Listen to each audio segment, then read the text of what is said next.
Hello, and thank you for joining me to watch the Anxiety Toolkit workshop today.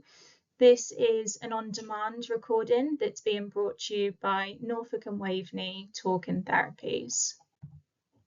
So welcome, my name's Shannon. I'm a psychological wellbeing practitioner, or PWP for short, and that's with Norfolk and Waveney Talking Therapies, and I'll be guiding you through the Anxiety Toolkit workshop today. So in terms of the aims for today, by the end of this workshop, I would hope that you would have a better understanding of where stress and anxiety can come from, also how it can present itself to you in terms of the way it makes you feel, how it affects your thoughts and the things that you do, and also how it presents to those around you as well. And then we'll be looking at some practical techniques that you can begin to use in your everyday life. And I'll explain how you can access further support if you feel you need it. So with this workshop today, I would encourage you to join me with a pen and paper, as I'll be encouraging you to have a think and note down about your own experiences with this topic. Now, with this topic, some of what I say may feel familiar or even emotional for you. So if you do find that you are becoming distressed, then please do pause the recording and take a little bit of time for yourself. So on that note, before we get started, I did want to cover the important topic of risk and safety. Now, suicidal thoughts can be distressing, but they are not uncommon thoughts to have at all around not wanting to be here or harming yourself in any way. They are very normal, they are common. However, they can become distressing sometimes. And if you are feeling like they are becoming distressing, then I would encourage you to seek urgent support straight away. So our service isn't a crisis service, but what we can do is direct you towards those services that are. So the first option is NHS 111. So if you were to phone 111 and select option 2, you're put through to the designated mental health support service, and that is for anyone of any age in Norfolk and Suffolk, and it is available every day, all year round. The Samaritans is also an option too. Again, you can contact them on 116 123. They are 24/7 all year round, and they're great listeners. You can also email them as well. Response times tend to be a little bit longer compared to if you were to speak to them on the phone, but it is still an option that's there for you. Or if you'd rather speak to someone who feels a little bit more familiar, then I would be encouraging you to seek support from your GP straight away. Now, I know it's not always easy to get GP appointment these days, but if you explain why, you will be offered an appointment at the earliest opportunity. And if you're concerned about a child or you're a young person yourself, you can contact Childline on 0800 1111. So let's start by focusing on this idea of stress. Now, most people know what it feels like to be stressed. You know, perhaps you've been juggling work, family, finances, health concerns, or maybe just simply trying to keep up with everyday life. Now, when it comes to stress, it is actually a normal response to pressure. And in fact, small amounts of stress can actually be helpful for us, because what it does is it motivates us. And it helps us meet these challenges and solve these problems. But the difficulty comes when that stress just doesn't switch off. So that means that when we're under prolonged stress, our body and our mind stay on this high alert for much longer than it's designed to. So what causes stress? You know, stress can come from many different areas of life. You know, for some people it might be work or education. For others, it might be relationships, care and responsibilities, financial pressures, or uncertainty about the future. You know, it doesn't have to be one major event. It could also just be lots of smaller demands that are building up over time. So I wanted to introduce you to a nice little visual around understanding and managing stress, and that's something called the stress bucket. So with the stress bucket, what it essentially is looking at is your capacity to cope with those factors or those stresses that I just mentioned. Now, sometimes we can have a pretty large bucket and we can actually take on quite a lot. And other times our bucket might be slightly smaller, and therefore our capacity to cope with these demands is going to be less. Now, every pressure we experience adds a little bit more water into our bucket. And what's important to recognize is that we can't always control these factors that are coming in. We can't always control the demands of daily life. Sometimes there will be deadlines that we need to meet. Sometimes there will be responsibilities that we need to juggle. And all of that stress can just flow into our bucket. So if you're currently feeling stressed, it's worth pausing the recording for just a moment and thinking about what your current stressors are, and therefore thinking about how much water is flowing into your stress bucket at the moment. And you can make a note on some paper if you'd like to. Now, essentially, there is only so much water we can hold in that bucket before it starts to overflow. And that overflow might look like being tearful, you might be more irritable, feeling overwhelmed, or you might develop symptoms of anxiety as well. However, what we can do is add a tap to the bottom of this bucket, and we can control the output of this water with helpful coping strategies and techniques. And when we do that, we reduce the chance of the overflow in the bucket. Now, we know that life gets busy, and these coping strategies are often the first thing that we stop doing. So it is really important to acknowledge that and think about what we could do.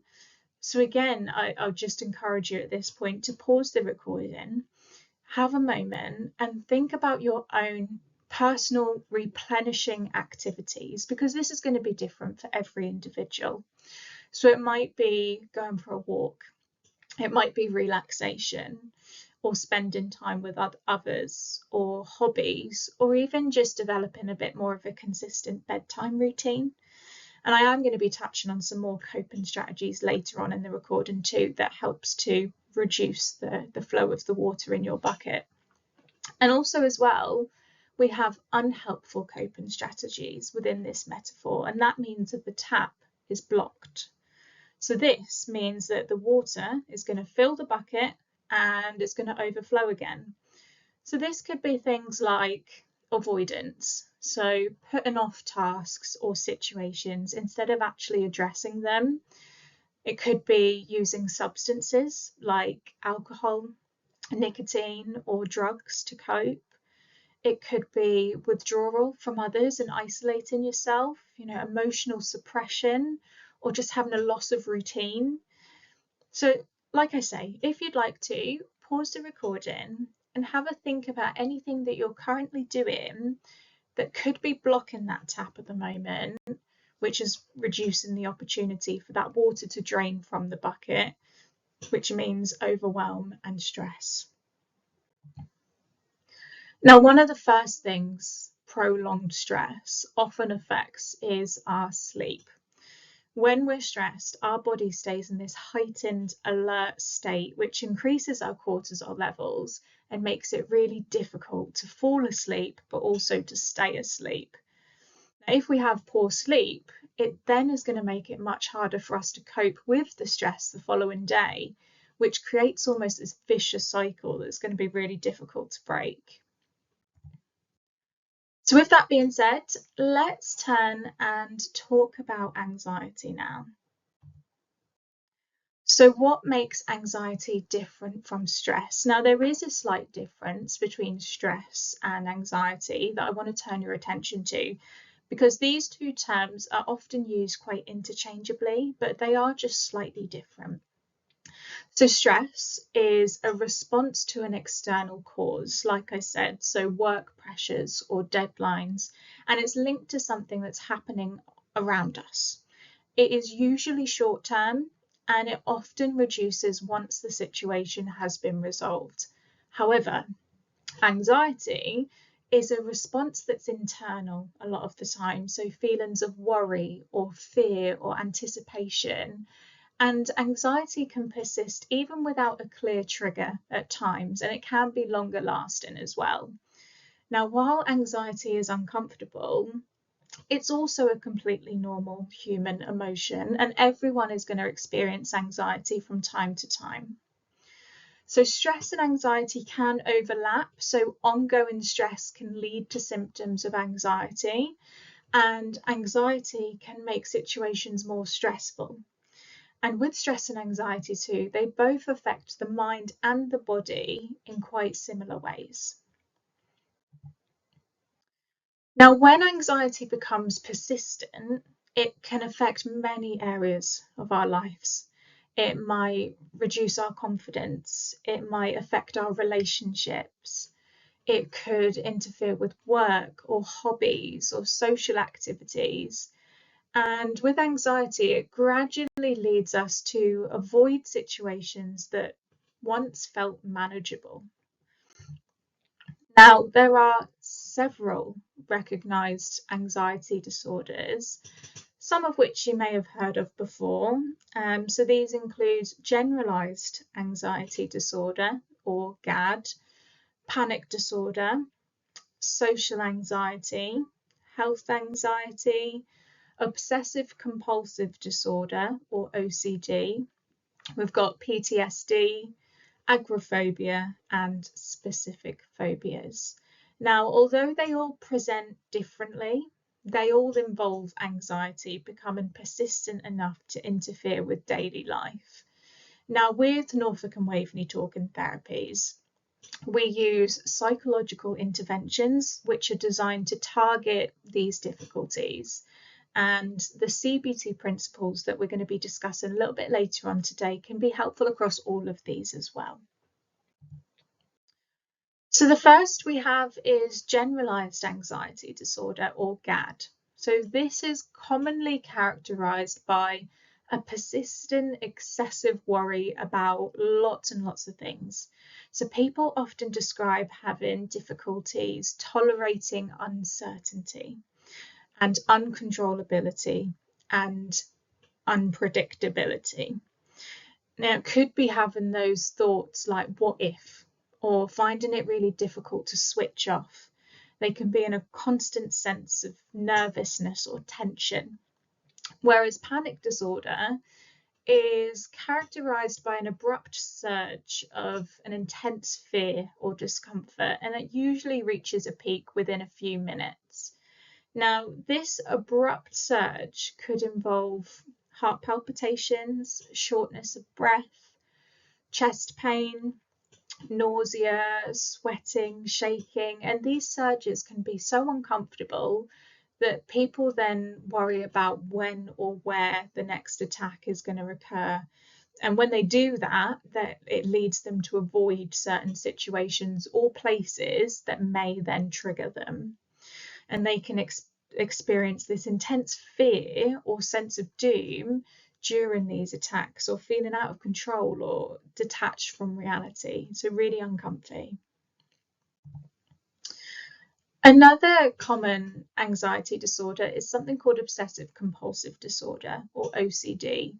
Now, this one relates to reoccurring or unwanted thoughts, ideas, or sensations that make them feel driven to do something repetitively. So they often experience thoughts about bad things happening, like harm to themselves or to those that they love, if certain things aren't done. For example, I've worked with those who have had rituals, so things like excessive hand washing or cleaning. Some people might check doors or locks or appliances regularly. Some people may count or repeat certain words and may arrange things in order. And this is often quite time consuming, and it can really interfere with various areas within their life. Now, post-traumatic stress disorder, also known as PTSD, is the reliving of a terrifying event that they may have witnessed or experienced through nightmares and flashbacks. So this could be, accidents, assaults, natural disasters, could be war or abuse, for example. Now, people experiencing PTSD, they may avoid places, they may avoid people, they may avoid situations, anything that could trigger these memories. And we often find as well that they can hold a lot of negative beliefs like guilt or shame or fear. Another area of anxiety is phobias. So a specific phobia is an intense and persistent fear about an object or a situation that is out of proportion to the risk that that object or situation could pose. So, like the snake on the screen, or it could be something like sickness. It could be lots of different things. And agoraphobia is a type of anxiety which is characterized by a fear of being in situations where escape might seem difficult or that help wouldn't be available if things go wrong. So this might be a fear of crowded places or public transport, open places, or people being far away from home. Now, people who experience an agoraphobia will often spend a lot of time in their safe space, so somewhere like home. And finally, we have social anxiety and health anxiety. So social anxiety is a long-term, overwhelming fear of social situations. So this is a fear of judgment or embarrassment from others. So people might find it difficult speaking in public or meeting new people or eating or drinking in front of others or maybe participating in certain meetings. And as a result, people may avoid social situations where possible, and then they can find themselves being a bit withdrawn. And health anxiety is when someone spends so much of their time worrying about getting ill or being ill that it begins to take over their life. So this disorder is characterized by a persistent fear of illness, serious illness. For example, for someone, a headache could be misinterpreted as maybe a brain tumor. And the worry behind that is persistent and it continues, sometimes despite medical reassurance, and they can really focus in on these symptoms quite excessively. Now, if you resonate with any of those that I've spoken about, and first of all, I'm really sorry that you are if you do, but please be reassured that within our service, we do have evidence-based treatments to manage all of these difficulties that we've spoken about. And we do this by using something called cognitive behavioural therapy, or CBT. So cognitive behavioural therapy focuses in on the link between thoughts, feelings, and behaviours.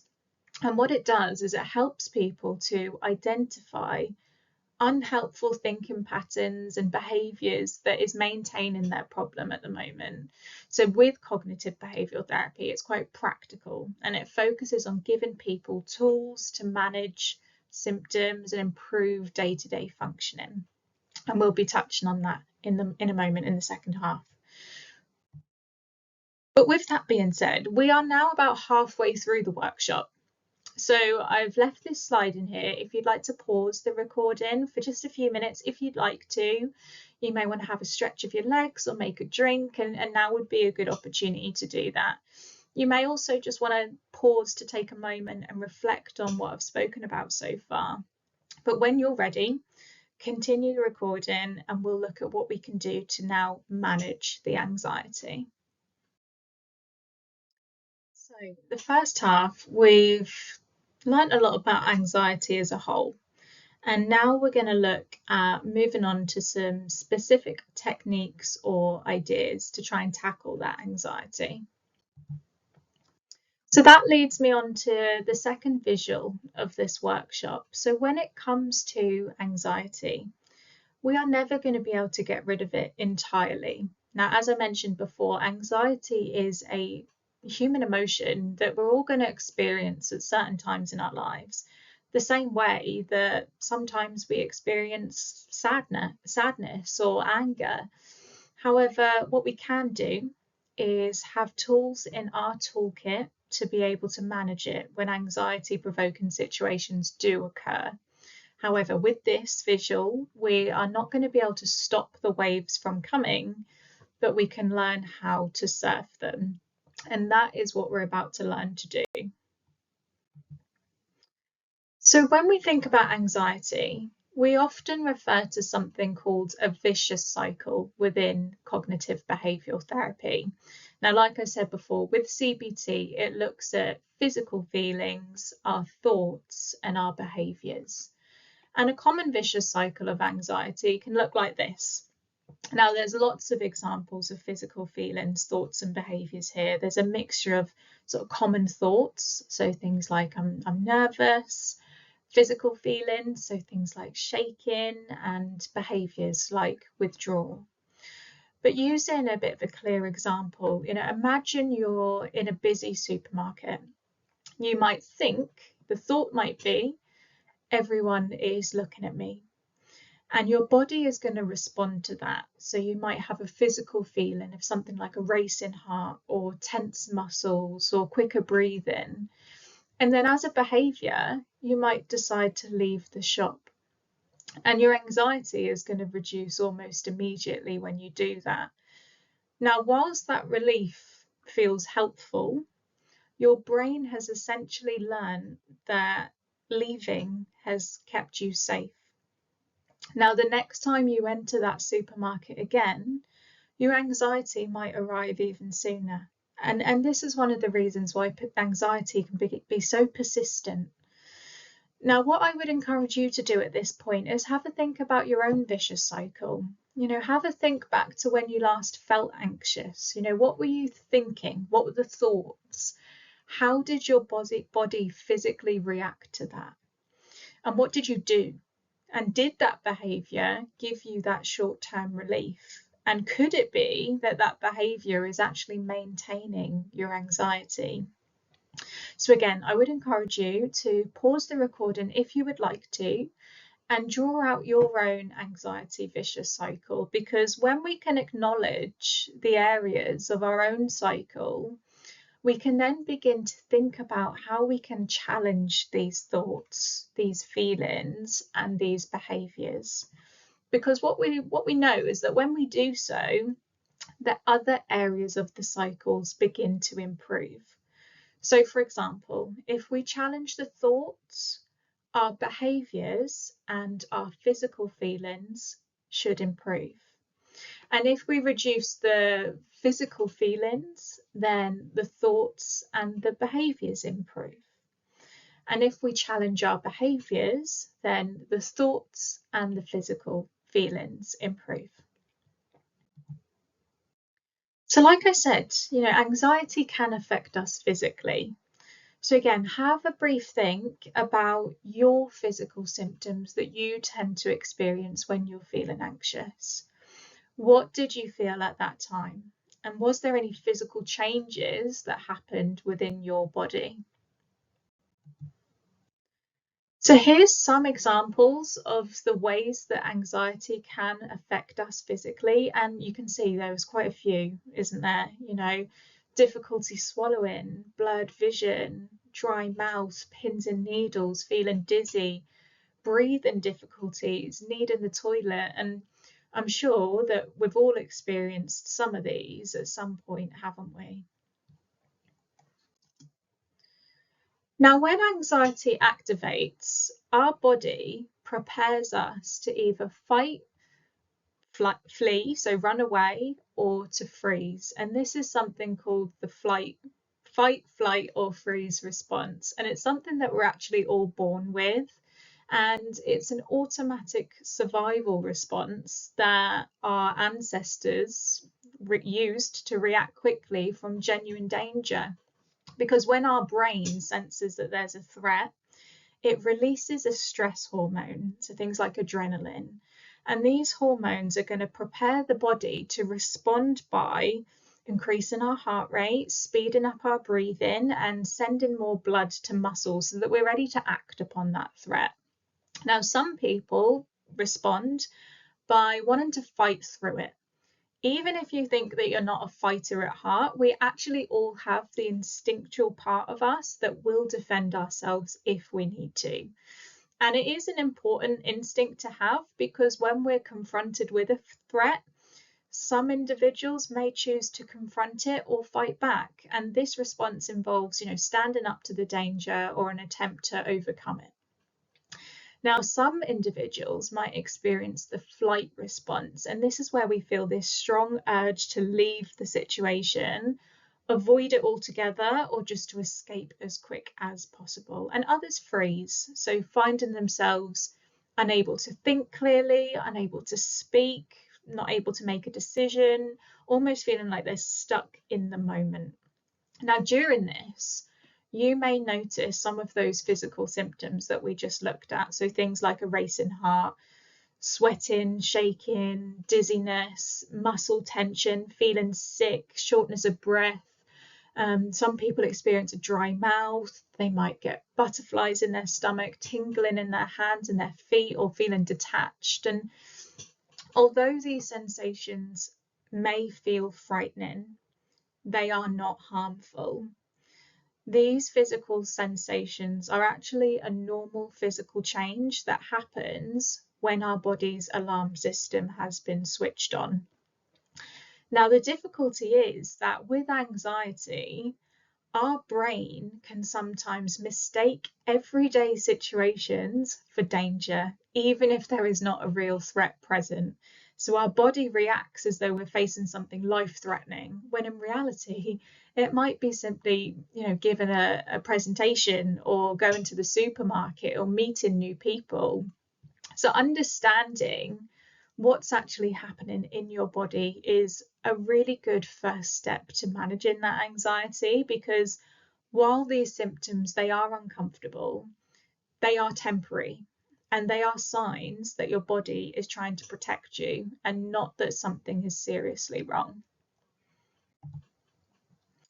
So with that, we have our first technique lined up. Now, this is something called progressive muscle relaxation, or PGMR. Now, with this one, when we're feeling anxious, we often carry tension in our bodies without even really noticing it. So with this technique, it's a relaxation technique that involves systematically tensing and then relaxing muscle groups within the body. And the goal of this is essentially to increase awareness of the physical tension that tends to happen when we're anxious and to promote relaxation. So first of all, you need to sit in a comfortable, quiet space, and we start with one muscle group. So for example, let's say your hand. So what you would do is you slowly tense that muscle for 5 to 10 seconds and then release the tension, and then you notice the difference between those two states.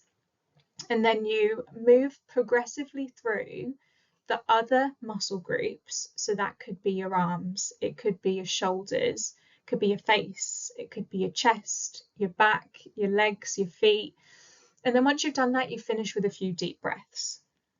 Now, in doing this, what we find is it reduces stress and anxiety. It can improve sleep quality.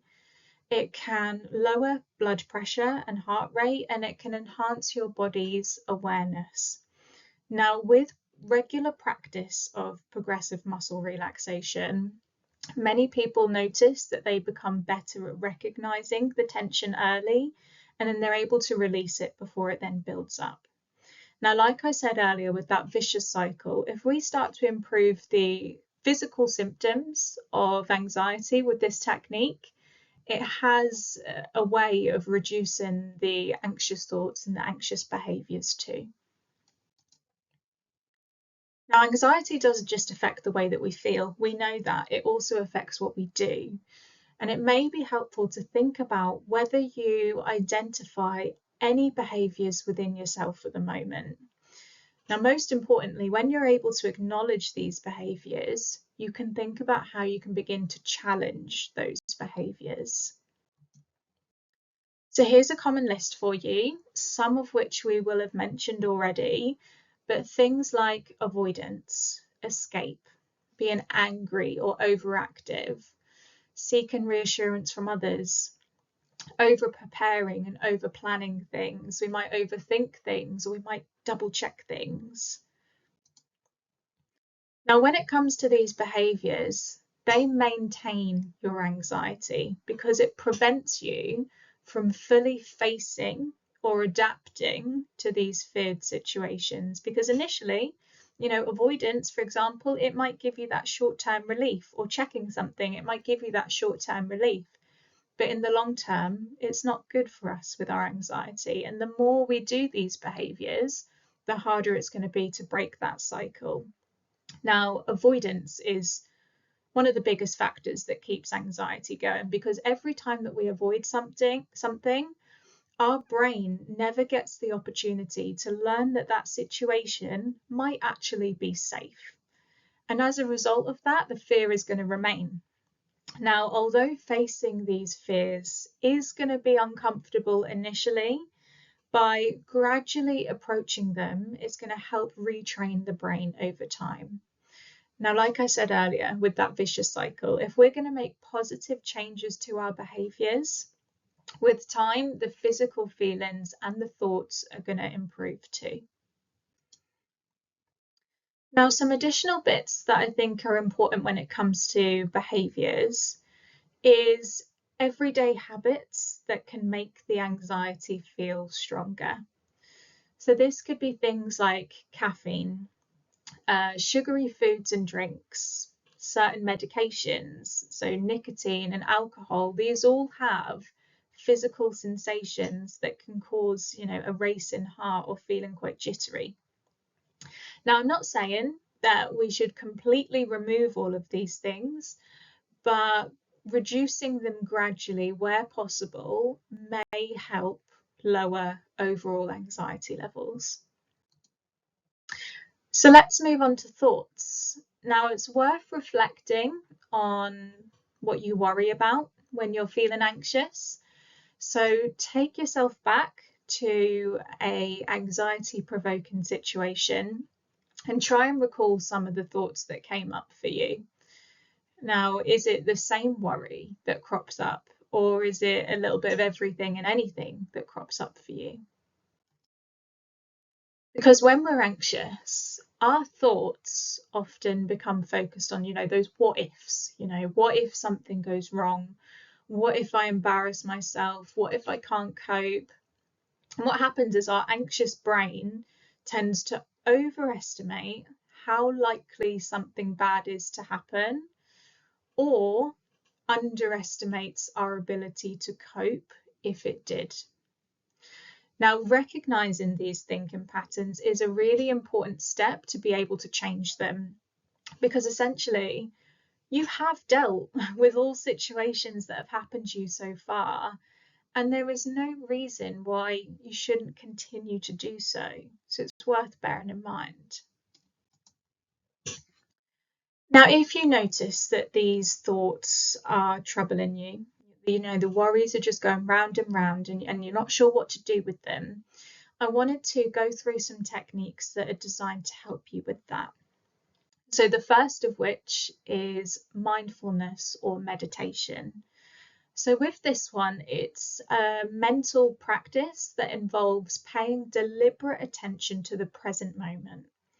Now, in doing so, this can reduce stress and anxiety. It can enhance focus and concentration. It can improve emotional regulation, and it can promote relaxation. So there's loads of ways to meditate or practice mindfulness, including the 5-4-3-2-1 technique. So with this technique, it involves bringing attention back to the present moment rather than the worries or the racing thoughts that you're having. So how it works is you think about 5 things that you can see. You think about 4 things that you can feel. you think about 3 things that you can hear, 2 things that you can smell, and 1 thing that you can taste. You can do this absolutely anywhere. And in doing this, it brings your focus back and reduces those racing thoughts that you have. And if you're able to reduce those racing thoughts, you are going to improve the physical symptoms of anxiety and the anxious behaviors. Now, visualization is another nice tool to have in your toolkit as well. And this is a technique where you can create images or scenarios in your mind to relax.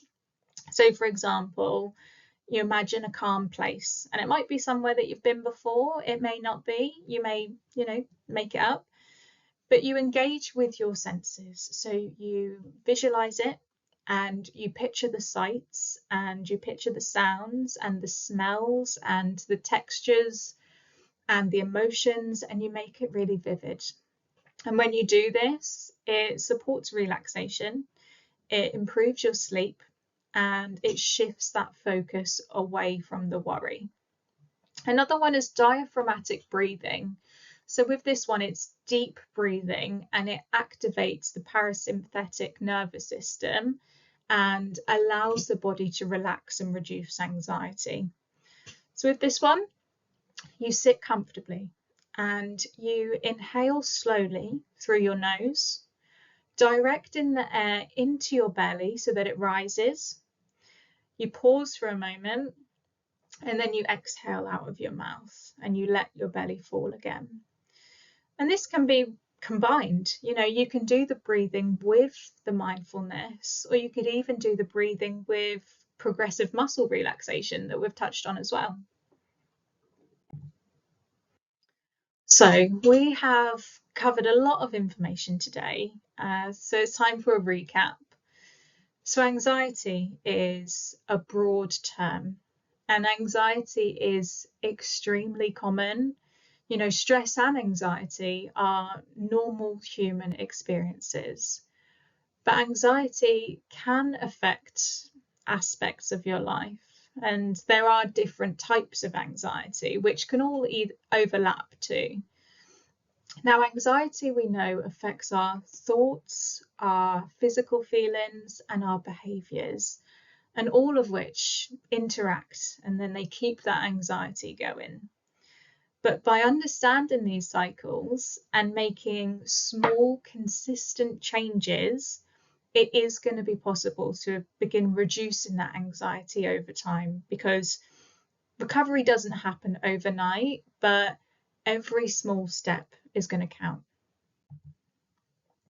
So what's next?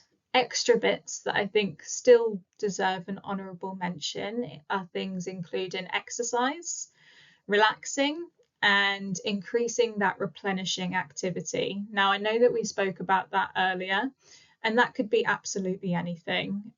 For example, for me, it's going to the beach with my dogs, maybe doing some gardening or seeing my nieces and nephews. So again, just have a think, about how we can use those, and then how we can begin to gently challenge those unhelpful behaviours that I spoke about. So gradually facing your fears, and it's so important to manage your anxiety. Now, if you did want further support, we are here for you too. Norfolk and Waveney Talking Therapies offer evidence-based CBT interventions for anxiety, and you can self-refer online. You can contact us by phone, or you can speak with your GP and get a referral, and the information is on the slide there for you to reach for. Now, if work is contributing to your well-being, or if anxiety has affected your ability to work, then we do have employment support advisors that are able to help with that. Now, with the employment support advisors, they can offer practical advice and support to help people remain in work.